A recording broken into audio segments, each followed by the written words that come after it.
looking at the shield, let's try and understand how I went and modeled this, and make it really easy for myself to do the least amount of work and get the best possible effort from it.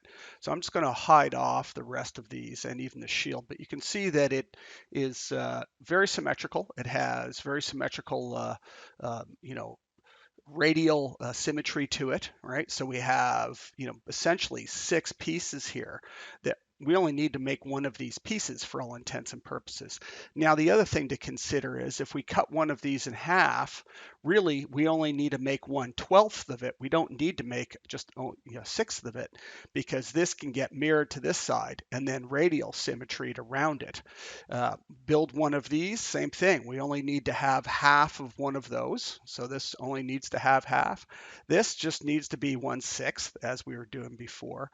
So we can reduce our workload a lot by looking at ways of working with this, in much easier ways. So I'm going to start top viewport T on the keyboard. And the grid's on, so I'm going to hit G and get rid of that. There's also the wireframes on, and I like that sometimes. That's F4. Depends on what I'm doing, but I'm going to start now. Funny, I didn't even draw it completely circular, but I'm going to start in this case with a cylinder. I'm going to start in the middle. I'm going to drag it out. And because I've already done it once, you can see the amount of polygons that have been added to it. But I'm going to drag down for the height so that I actually get a height that comes down. So if you want to see that built sort of on an angle, that's doing this and then dragging down. They usually start off, I think, with 12 sides or something. So let's just go on the top here, Alt X to go see-through mode. I'm going to make sure it's kind of in the middle as much as I can. That looks pretty good where it is. And one of the things I'm going to turn on is cap segments. And let's hit F4 so we can see what we're doing with all the segments in there. So you can see now with 12 sides, okay, I've actually got a very, it's perfect. It's spot on for the top part of this. I don't need all that bottom piece going on here. So I'm just going to isolate real quick. And in this case, I'm going to drop it down to an editable poly and 4 on the keyboard to get into sub-object polygon. And I'm going to select. If you're wondering how I'm selecting like that, those are all up here. And Q cycles you through those. So you can cycle through those different ones. So I'm going to delete the bottom off that. So now I have this, I've got this piece here, which, like we discussed, I don't need any of that. I don't need any of that, and I don't need any of that. Now, why on earth didn't I just go in and make this triangle to begin with? Well, the fact is that I needed that pivot in the middle, and this was a really easy way to get the pivot in the middle. So if I turn off the sub-object, go to my move tool, you can see the pivot is dead center now. Okay, so that's exactly where I want it. Now, the other thing I don't want right out of the gate is this edge loop, so that if you hit backspace, by the way, and then go to vertices, you'll notice that the vertices have been left behind. So if we have that select and go control backspace and then check the vertices, you'll know that notice the vertices have been removed. So control backspace for the most part when you're doing things. I'm just going to get out of sub-object for a second. We want to throw a symmetry on here, and we want to symmetry it over, but we want to symmetry it over on this line here. You might want to turn off slice along mirror plane. Okay, in case, or you may have to flip it depending on how you've done things. But in my case, that worked perfectly. I'm then going to add another symmetry modifier, and I'm going to change this one to radial, and I'm going to need 6 of these.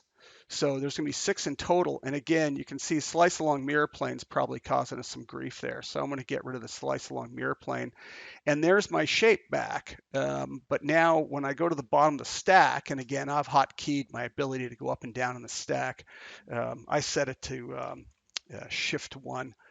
I think it's called previous and next modifier or something, I think in the hotkey settings. I can then, view just this, or I can view the end result, of course, with Alt tilde, right? That little squiggly key up beside the 1 on the keyboard, or you could hit the show end result here. So with that being said, and I look at the the shield, I see the shield as having an overall sort of angle to it. It's not dead flat. It's got a third dimension, and then with this piece sticking out, this brass piece sticking out. So I'm going to go and grab the vertex in the middle and make sure I'm just in view mode here, and I'll show end result, and I'm just going to pull that up until I get that the angle I kind of want. Now, if you notice, the reason why I removed this edge loop here is because I wanted to be able to do this really easy and keep these lines straight. I didn't want to have to worry about more vertices than I need be. So I'm literally starting with just a triangle. So with this triangle then, I can then, rough in some of this shape and get rid of pieces that I don't need. So I'm just going to do that in the top viewport here. So we're going to use the cut tool to cut this in. So we have the choice of the cut tool here, or we can do right click, cut tool there, or we can go Alt C.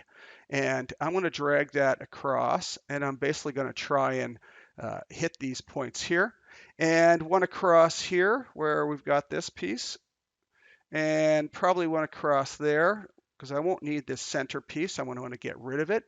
And then I'm going to need something up this piece here. Try and nail that. That looks pretty good. And so that's good there. So I don't need this vertice. I can get rid of that. I don't need this polygon in the middle. So that was just 4 on the keyboard, and get rid of that.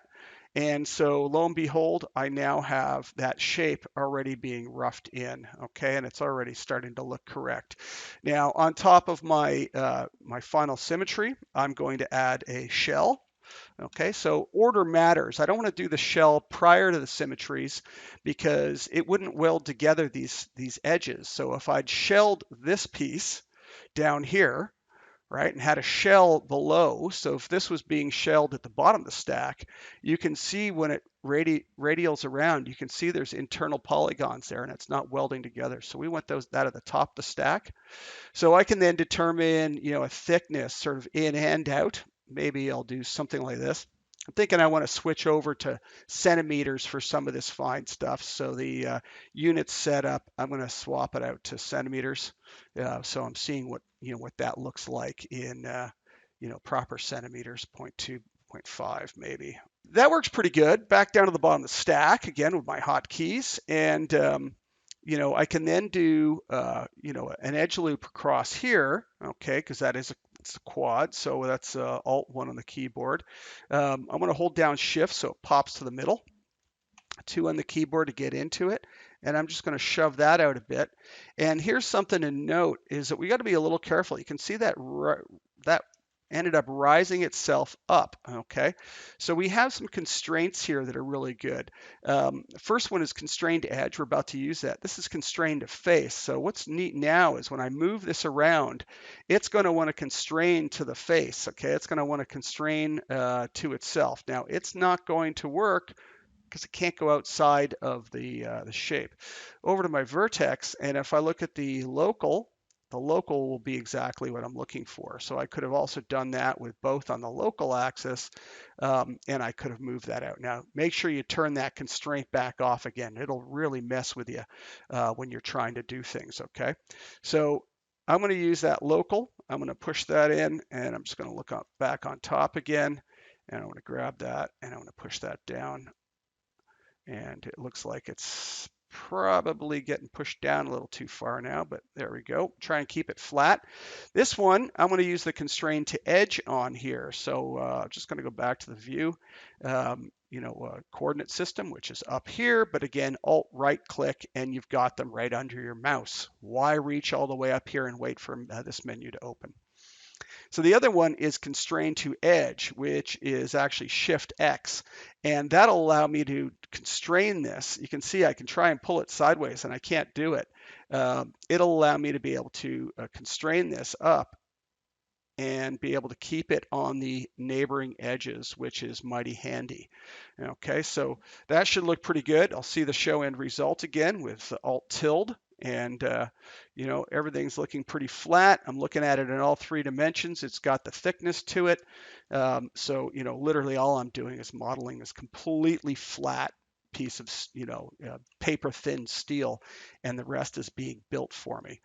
So this interior piece, if I was smart, I would have kept those interior elements there. So one of the things we could do there is just go back and make another cylinder, and it'll make it the same as we had it last time. Okay, it'll build it exactly the same for us. Um, and it looks like I want the height to go down. And again, same thing. I'm just going to go and grab that, and I'm going to convert to an editable poly and polygon mode, grab all that, get rid of it. And let's do the same thing here. I don't need any of this. I don't need any of this. That's looking kind of funky to look at, isn't it? So the other thing I want to do is get out of polygon mode. So back just to the object. I want to make sure it's perfectly aligned to this one. So that is the align tool here, or Alt A. Okay. So I'm going to align it to it, and I want to make sure it's in XYZ position, and I want to make sure it's pivot to pivot. Okay. I shouldn't have to do the rotation. Shouldn't matter here. It should be the same rotation anyways.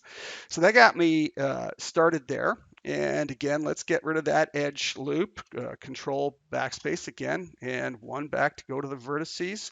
And I'm going to pull that up so it fits.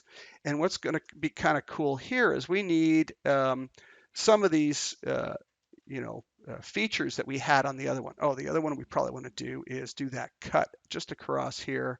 I'm just going to go right across there, right click to end, and then just get rid of that piece. I don't need it.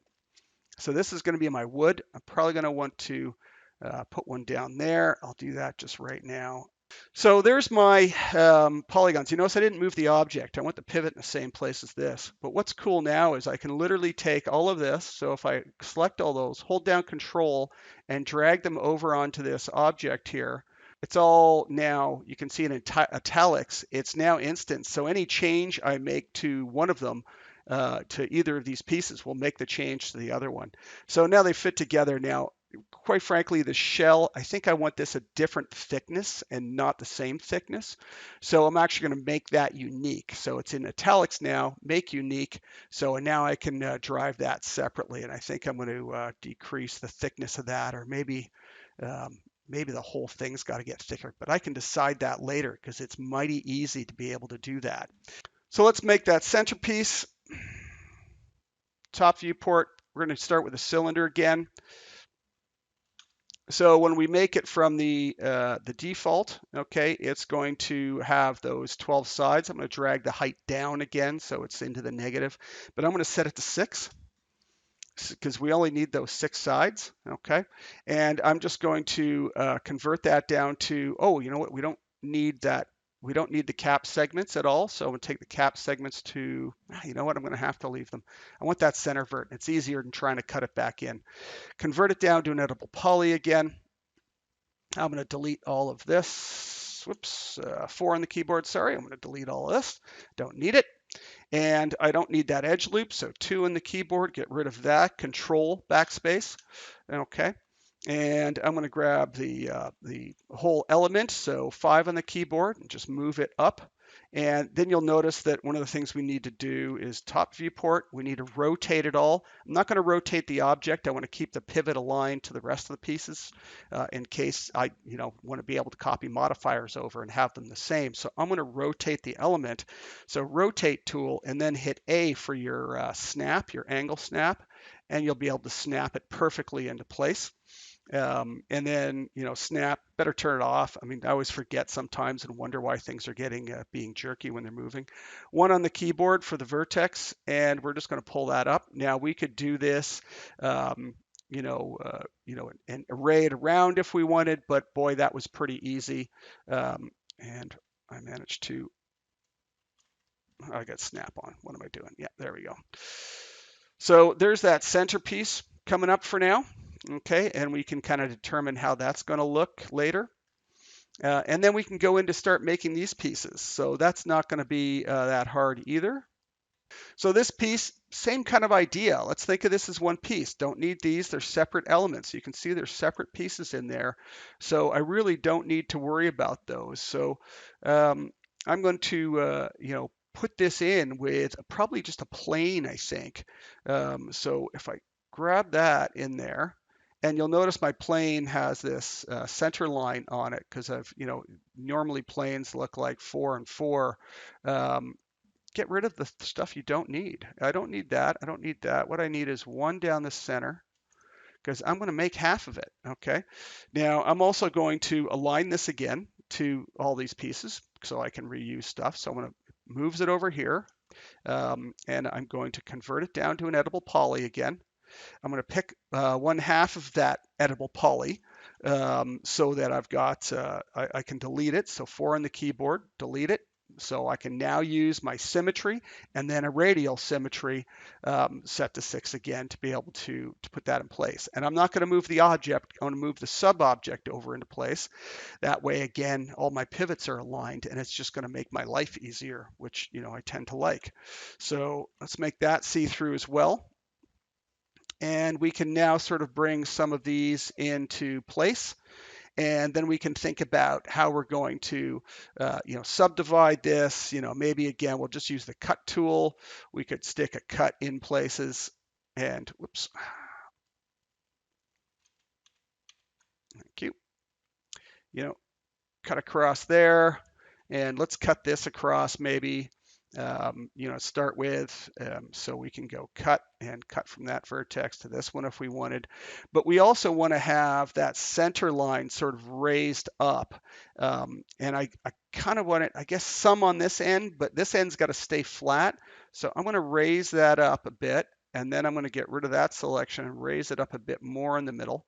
And now when I go ahead and do more cuts across here, I'm going to get the idea that I can, bump that up a little bit more, if I want, sort of round out that center line. And then I'll be able to do cuts along this length. I'm not sure I like the angle I put this on, so I'm going to pick that and I'm just going to go Control Backspace again. Whoops, I didn't mean to do all of them. Control Backspace again. And I might cut that in another way later. Yeah, I think I'm going to cut it in from end to end. You'll see what happens when we get back to it. So with that, again, because all the pivots are lined up and it's really easy to work on, I can go ahead and grab the symmetries at least. I think I'm going to leave this the shell out of it. And I'm going to grab the symmetries and I'm going to drop that on. And guess what? I've got them all the way around already. So it automatically is just dropping it there. Now I haven't put a shell because I think the shell will be a different thickness again. But again, let's go to the bottom of the stack. Let's go and grab my polygons. I'm going to move it up so it sits on top of the surface, and then I'm probably just going to rotate it a bit. And there's one of the cases where my angle snaps on.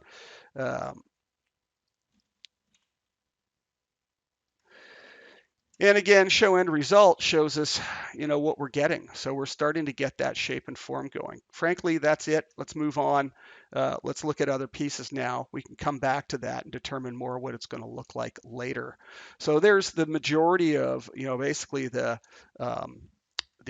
shield taken care of and placed in and roughed in. Because it's mostly procedural, we can adjust things like the thickness of it. We say, hey, we want this thicker, we want it bolder. The pieces of wood maybe being a bit thicker or something. You can see that we can adjust things really quickly, really easily. We're not stuck with anything at this point with a lot of polygons because essentially everything is just super, super low polygon count. The bottom of the stack, there's virtually nothing to work on. So it's going to be very easy for us to build this out and extend this and shape it. At some point, we're probably going to want to collapse it all down to an edible poly and do some fine detail work on it. But I'm not going to do that until I'm absolutely sure I've got all the main, structure of this thing built for us.